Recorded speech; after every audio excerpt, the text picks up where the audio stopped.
अक्सर हमने सुना है, जो हमारे बड़े हैं सब लोग कहते हैं कि कर्जा नहीं लेना चाहिए, लोन नहीं लेने चाहिए। सही भी हैं वो कुछ सेंस तक, बट अगर आप एक अपना बिजनेस शुरू कर रहे हैं या आप एक फर्स्ट जनरेशन एंटरप्रेन्योर हैं, तो हम एक्सप्लोर करते हैं कि आपके पास क्या क्या ऑप्शंस हैं जिसका यूज़ करके आप जो है अपने बिज़नेस को बड़ा कर सकते हैं या बिज़नेस शुरुआत भी कर सकते हैं। बड़ा तो उसके बाद होगा। सबसे पहला कैपिटल जो आता है वो आता है फ्रेंड्स एंड फैमिलीज़ का।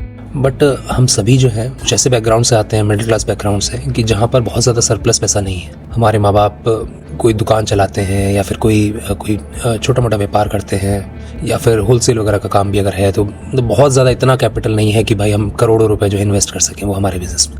और या फिर हम सर्विस बैकग्राउंड से आते हैं, माँ बाप ने सारी जो है जितनी भी उनके पास में कैपिटल थी वो सारी हमें पढ़ाने में लगा दी। अब उन लोगों की सेहत वगैरह इस तरह की रहती है या फिर जो है ओल्ड एज के टाइम पे मतलब उन लोगों को भी सर्टेन कैपिटल, सर्टेन बफर चाहिए इलाज कराने के लिए, रेगुलरली मेडिकल नीड्स को फुलफिल करने के लिए। तो हम लोग के पास कोई सरप्लस कैपिटल अवेलेबल नहीं होता है जो हम जो है इन्वेस्ट कर सकें बिजनेस में। अपने जो आइडियाज़ हैं उसको एक्चुअली हम देख सकें कि वो आइडियाज़ फुलफिल हों। तो हम लोग के पास ऑप्शंस वो लो फ्रेंड्स एंड फैमिली वाला ऑप्शन, ये तो फैमिली का रहा। बाकी फ्रेंड्स जो हैं वो फ्रेंड्स का भी बैकग्राउंड यूजुअली हम लोगों जैसे रहता है। मतलब अगर 10-20 हज़ार रुपये आपने उनसे मांग लिए कुछ टाइम के लिए तो महीने 2 महीने बाद ही जो है वो प्रेशर आना शुरू हो जाता है कि वो पैसे वापस लाइए। तो फ्रेंड्स एंड फैमिली वाला पैसा हम लोग के पास अवेलेबल नहीं होता है। फिर आता है दूसरा वीसी कैपिटल, जो कि काफ़ी पॉपुलर आज की तारीख में बोला जाता है कि हाँ जी आप एंजल से पैसा उठाइएगा, फिर वीसी से पैसा उठाइएगा। तो अगर आप उस कैपिटल के पीछे दौड़ेंगे और सिर्फ आइडिया के साथ दौड़ेंगे तो लिटरली आपको कुछ नहीं मिलेगा। मतलब वो ऐसा मिराज है कि सालों तक आप जो है बगैर किसी काम के, बगैर किसी चीज़ के आप उनके पीछे भागते रहेंगे। मतलब वो लोग सेलिब्रिटी वाला स्टेटस लेके बैठे हैं सोसाइटी में। और यूजुअली जो इन्वेस्टमेंट भी वो लोग करते हैं वो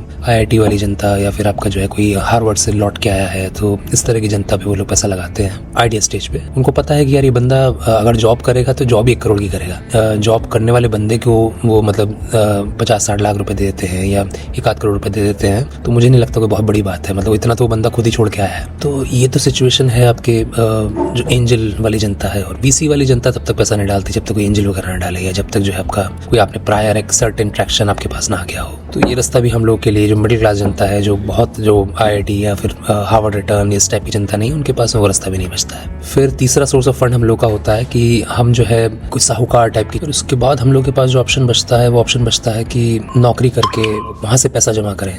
बट एक चीज़ मुझे बताइएगा, हम लोग जो है जॉब्स वगैरह करते हैं, आज की तारीख में खर्चे इतने हैं, रेंट पे आप रहेंगे, आप जो है व्हीकल वगैरह भी आप लेना पड़ेगा आपको, आपके जो है फैमिली को एक सर्टेन बेसिक्स तो आप देंगे, राइट। पहले के ज़माने में चीज़ें इतने एक्सपेंसिव नहीं थी, आज की तारीख में है। तो बेसिक्स जो लाइफ के कवर करते करते जो है आपको मतलब बहुत ज़्यादा आपके पास कोई पैसा नहीं बचता। अगर आप जो है महीने के 10-20-50 हज़ार रुपये बचा भी लेते हैं हर महीने और 10 साल तक जॉब करेंगे तो तब तक हो सकता है उस जो आइडिया आप करना चाह रहे थे उस आइडिया का टाइम ही निकल जाए। ऐसा तो है नहीं कि अगर आप ये बोल रहे हैं कि मैं व्हाट्सएप जैसा बनाना चाहता था या मैं व्हाट्सएप जैसा कुछ बनाना चाहता हूँ आज की तारीख में, तो जो है कोई भी टेक्नोलॉजी, कोई मोबाइल ऐप्स बेस्ड कुछ आइडिया बनाना चाहता हूँ, तो अगर आप 10 साल तक सेव करेंगे उसके लिए तो 10 साल बाद तो लिटरली उस आइडिया की कीमत ही नहीं बचेगी। वो शायद मोबाइल की जगह कोई दूसरी टेक्नोलॉजी आ गई होगी तब तक। वो भी नॉन वायबल एक तरीका है कि आप उस तरीके से भी काम नहीं कर सकते। मतलब इनिशियली उसके लिए अच्छा है कि चलिए आपने 1-2 साल जो है जॉब किया या कंसल्टिंग करा या कोई भी मतलब तरीके से आपने इनकम अर्न करी और उसमें से कुछ सेविंग्स करके आप जो है फिर एक सर्टेन बफर आपके पास हो गया कि आप इनिशियल MVP बना पाएंगे या इनिशियल जो है एक सर्टेन लेवल का प्रोडक्ट आप बना के लॉन्च कर पाएंगे। बेस्ट तरीका है मेरे हिसाब से। कहीं भी इधर उधर आपको पैसे के लिए भाग दौड़ नहीं करनी पड़ेगी, किसी का जो है आपको रिस्क नहीं करना पड़ेगा पैसा, किसी को कन्विंस करने की जरूरत नहीं है। आपका पैसा आप जैसे चाहे वैसे यूज़ करिए और तुरंत अवेलेबल है। बट उससे आगे क्या, MVP चलिए आपने बना लिया, आपने जो है अपनी सेविंग से अपना चीज़ों को कर लिया, उसके आगे कैसे ग्रो करेंगे। तो हम लोग के पास जो रास्ता बचता है वो एक्चुअली रास्ता सिर्फ डेट का ही रास्ता बचता है। अब डेट जो है वो हमारे बुजुर्ग लोग या बड़े लोग हमेशा हमने बोलते सुना है कि यार कर्ज नहीं लेना चाहिए, डेट नहीं लेना चाहिए, डेट जो है बुरी चीज़ होती है। बट उनके ज़माने में तरीके अलग थे, चीज़ें अलग थी। उनके में फैमिली घर के अंदर ही मतलब कोई भी आदमी कुछ भी व्यापार या कुछ भी नया इनिशिएटिव करना चाहता था तो जो है उसके लिए घर में ही रिसोर्सेज मिल जाते थे। 5-6 भाई लोग हुआ करते थे, तो सब लोग जो है मिलकर अपना फंड पूल इन किया और अपना काम हो गया सबका मिला के। और चीज़ें भी इतनी महंगी नहीं थी, स्टार्ट करना बहुत आसान था, इतना कॉम्पिटिशन नहीं था चीज़ों के अंदर। बट आज के ज़माने में अगर आप देखेंगे तो चीज़ें बहुत अलग हैं। आज के ज़माने के हिसाब से अगर आप डेट उठा रहे हैं तो शायद आपके पास में वही एक स्केलेबल तरीका है, अपने आइडियाज़ को एक्चुअली लाइव फॉर्म दे सकते हैं, उसके थ्रू आप ग्रो कर सकते हैं। जो इंपॉर्टेंट चीज़ है, लो कॉस्ट फंड उठाएं। आप जो है बहुत ज़्यादा जो पर्सनल लोन या क्रेडिट कार्ड या इन सब चीज़ों में ना फंसें। आप जो है प्रॉपर स्ट्रक्चर्ड तरीके से समझें कि व्यापार के लिए फाइनेंस या बैंकिंग किस तरह से होती है और क्या चीज़ आपको फ़ायदेमंद है, किस चीज़ को आपको फाइनेंस पे लेना फ़ायदेमंद है और किस चीज़ को आपको जो है नकद में लेना बेनिफिशियल है, और किस तरह से आप जो है फंड्स का इंतजाम करें अपने बिजनेस को रन करने के लिए। तो हम लोग का जो चैनल है बही खाता, इस पर हम लोग एग्जैक्टली इसी चीज़ पे फोकस करते हैं कि